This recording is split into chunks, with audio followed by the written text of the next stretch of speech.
Thank you to all of you. And I accept the contention that enforcement is difficult.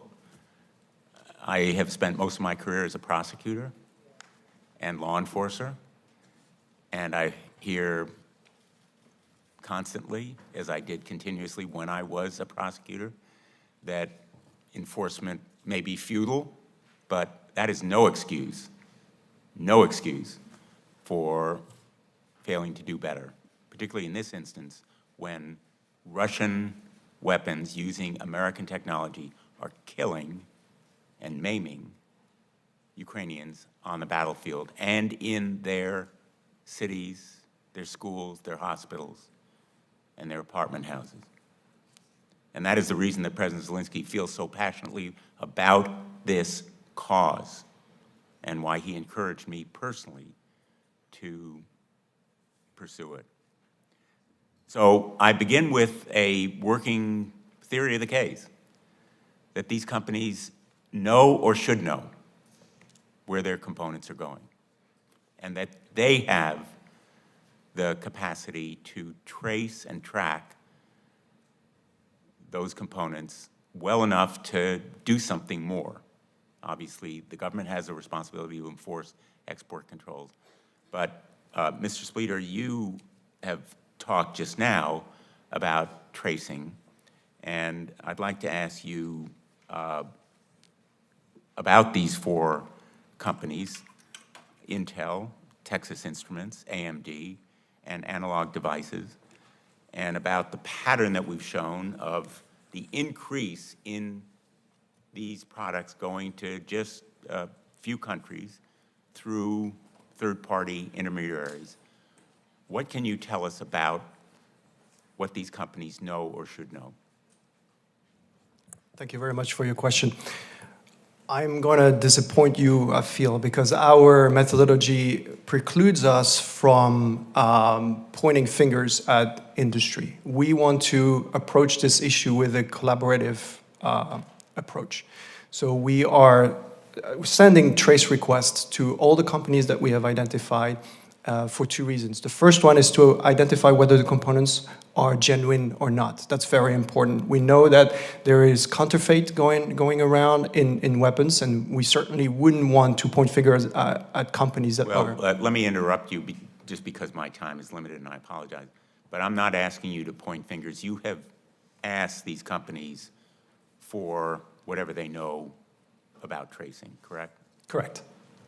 Ms. Rybakova, let me ask you the same question. What should these companies know about where their products are going? It is hard for me to say exactly what they known or should have known. What I can say is that a team of a couple of programmers at the Kiev School of Economics has processed a lot of the data, and the reports that you have seen is a work of just a few people. So shortly after we published our report, it was featured in a number of the press reports, and also a number of the financial institutions have confidentially reached out to us to cooperate with their compliance departments. We haven't heard that from the corporates yet. Mr. Byrne?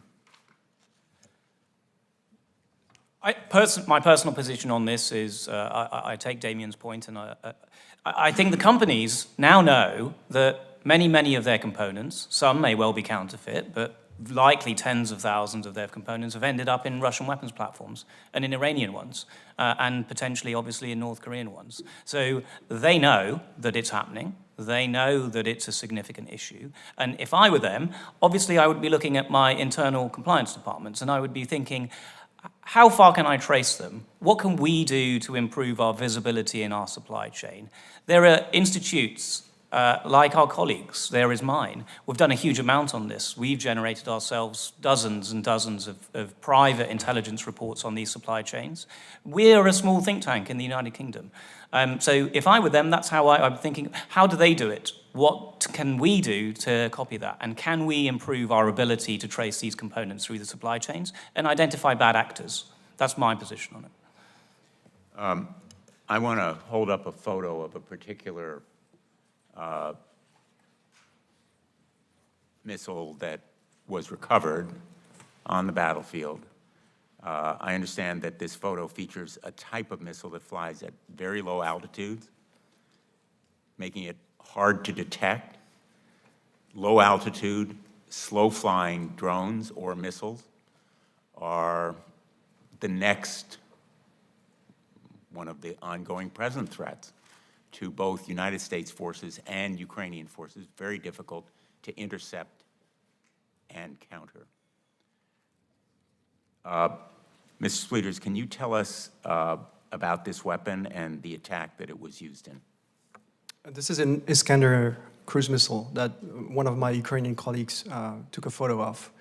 And it was recovered mostly intact, in this case, from the battlefield in Ukraine. And then we were able to open those systems and document all the components that were found inside. For cruise missile, about 50% is non-Russian components. And when you look at drones, you go to almost 100% non-Russian components. And can you tell us whether this weapon was one that was stockpiled before the beginning of the war, or has it been manufactured since the beginning?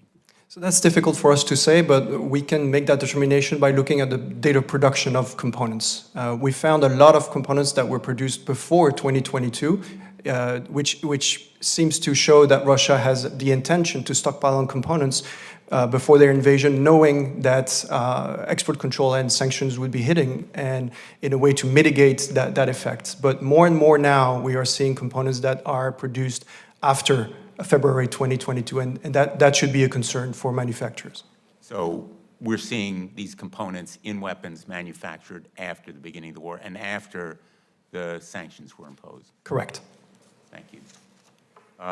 Let me ask you, Ms. Rybakova, your organization's recent reports show that these 4 companies under investigation by the subcommittee were among the top producers of microchips used in battlefield goods. Given the pattern of the flow of these components to specific countries, do you think that the chip manufacturers should have been aware of these trends? We see 2 critical changes in the patterns. One is production outside the United States. So the production, which is not atypical, but it's taking place now more outside the components that are going to Russia tend to be produced outside the United States. So it's maybe China, Malaysia, Philippines, and other countries. And also we're seeing a pattern of on-shipment, where maybe a distributor based in Turkey or UAE or one of the countries that you have shown on the graph bordering Russia, and then the shipment takes place. So there is an adjustment in the patterns. We also see companies from Russia, maybe sometimes the same, sanctioned by United States, buying a bulk of those components. So at least we see the evidence that the change of the pattern has happened in response to the export controls, including by these leading US-based companies. Thank you. I'm going to turn to the ranking member for his questions. I should have said we're doing 7-minute rounds.